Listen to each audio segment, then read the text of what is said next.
اچھا ڈاکٹر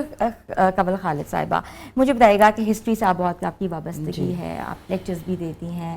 ہم ہسٹری کو کیسے کہتے ہیں جذباتی طور پر جتنا اہم یہ تاریخی واقعہ تھا، کس انداز سے آپ دیکھتے ہیں، کیسے ہم جنریشنز میں انفیوز کر سکتے ہیں؟ دیکھیے، میرا خیال ہے کہ دنیا کے خطے پہ مختلف واقعات دنیا میں ہوتے رہتے ہیں، لیکن یہ جو بر صغیر کا ایک جو ڈویژن ہوئی تھی، اس نے سوشو پولیٹیکلی پوری دنیا کے اوپر بہت اہم جو تھا نا ایک نشان چھوڑا تھا. لیکن یہاں تک پہنچنے کا جو راستہ تھا وہ راستہ قطعاً آسان نہیں تھا، اور مختلف ہمیں جو ریفرنسز ملتے ہیں اور جو مختلف ہمیں ڈاکیومنٹس ملتے ہیں، ان ڈاکیومنٹس میں ہمیں بار بار یہی اندازہ ہوتا ہے کہ ہندوستان کے جو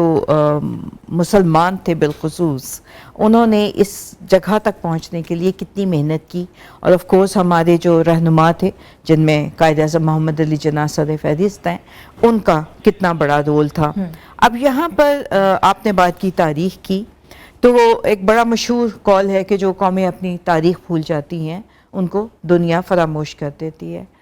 یہ وہ تاریخ ہے جو ہمارا حال جو ہے نا اس کو ڈیفائن کرتی ہے اور ہمارے مستقبل کو ڈٹرمن کرتی ہے. اور یہ تمام تاریخی حوالے بہت ضروری ہیں کہ ان کو بہترین طریقے سے ہم اپنی آنے والی نسلوں تک افیکٹولی پہنچائیں. اور اس کے لیے جیسا کہ آپ نے کہا کہ مجھے جہاں جب موقع ملتا ہے، کیونکہ بدقسمتی یہ بھی ہمارا ایک المیہ ہے تھوڑا سا، کہ اس وقت جو ہمارے ارد گرد ایک سوشل میڈیا کے تھرو جو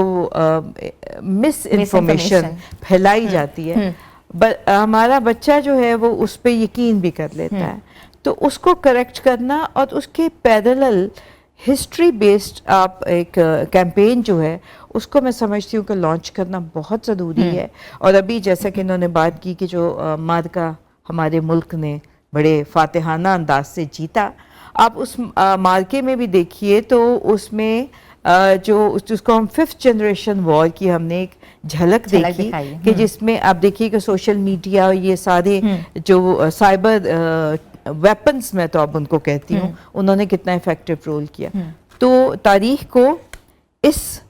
سائبر ویپنری کا حصہ ہونا چاہیے اور بتانا چاہیے مزید ہمارے ینگسٹرز کو کہ در حقیقت اس پورے دور میں جب پاکستان کی تحریک چل رہی تھی ہو کیا رہا تھا، اور ہمیں تاریخ اور مطالعہ پاکستان سے تھوڑا باہر نکل کے کوئی ماڈرن ٹولز کو جو ہے اب اڈاپٹ کرنا ہے. مجھے بتائیے گا کلچر، ٹریڈیشن، ثقافت، پاکستانی کلچر اب کس نہج پہ آ گیا ہوا ہے؟ کیونکہ پہلے بہت زیادہ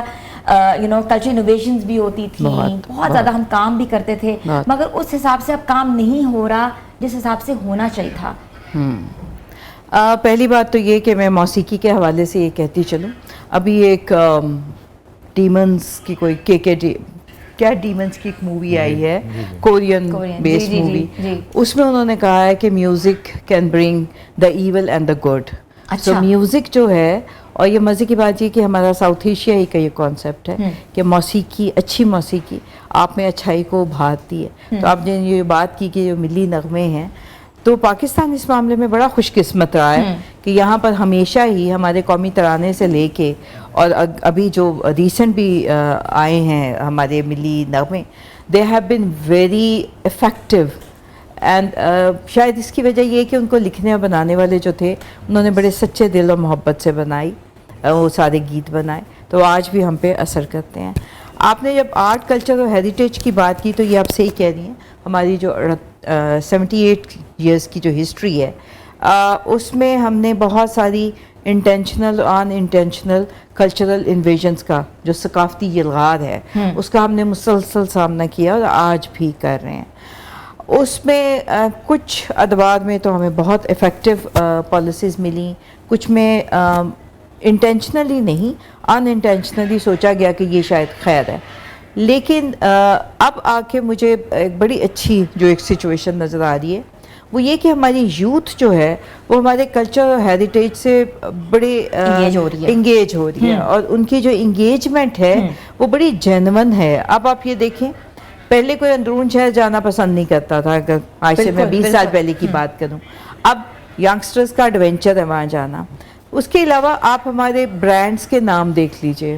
آپ ہمارے ریسٹورینٹس کے نام دیکھ لیجئے, تو آپ کو گلیاں ہم لوگوں نے ریسٹور کر کے رکھی ہیں, لوگ جاتے ہیں والٹ سٹی دیکھتے ہیں. والٹ سٹی کا میرا تو خیر والٹ سٹی اور راغ خان کے ساتھ بڑا گہرا تعلق ہے. میں آپ سے یہی بات کہہ رہی تھی کہ ہم ینگسٹرز کو جب دیکھتے ہیں تو آئی فیل سو پراؤڈ آف دیم, کیونکہ میں نے وہ ٹرانسفارمیشن ہوتی دیکھی ہے کہ ایک وقت تھا کہ جب ہم اپنی لوکل چیزوں کو کوئی اہمیت نہیں دیتے تھے, اب ایسا ایک اویئرنیس آئی ہے, اور اس کی ایک ٹیکنیکل وجہ جو گلوبلائزیشن کا کانسیپٹ ہے اس نے ان کو یہ احساس دلایا ہے کہ میں انٹرنیشنل کانفرنسز اٹینڈ کرتی ہوں, باہر جاتی ہوں, تو وہاں پہ اکثر زیادہ ہم نے جینس کے اوپر کوٹس پہنے ہوتے ہیں, اس پہ میں صرف ایک اجرک کا وہ لے لیتی ہوں, کیا کہتے ہیں, ساتھ میں خصہ پہن لیتی ہوں. مجھے نہیں, میری کچھ عرصہ پہلے ایل اے میں کانفرنس تھی, ایگزیکٹ ان ہالی ووڈ, تو اس کانفرنس میں everybody was there, that was one of the biggest conference in the world. تو میں جس کوریڈور سے گزرتی تھی, میں جہاں جاتی تھی تو سب جو ہیں وہ میرے خصہ اور وہ میری جو اجرک تھی. تو یہ جو ایک انڈیویجویلٹی ہے, جو آئیڈینٹی ہے, اس کی اویئرنیس ہماری یوتھ کو بہت زیادہ آئی ہے, اور مجھے خوشی ہوتی ہے دیکھ کے کہ جب ان کو انٹرنیشنل ایونٹس پہ ہم دیکھتے ہیں, کیونکہ وہ کس طرح اپنے ملک کو, اپنے کلچر کو, پاکستان کو پروموٹ کرتے ہیں, ریپرزینٹ کرتے ہیں. سب سے بڑی بات یہ ہے کہ پرائڈ لیتے ہیں. وہ جو ہم ڈیفینسو موڈ میں ہمیشہ رہتے تھے نا, تو وہ چیز جو ہے وہ آہستہ آہستہ اب کافی حد تک ختم ہوتی جا رہی ہے, and I am so glad, it's very optimistic.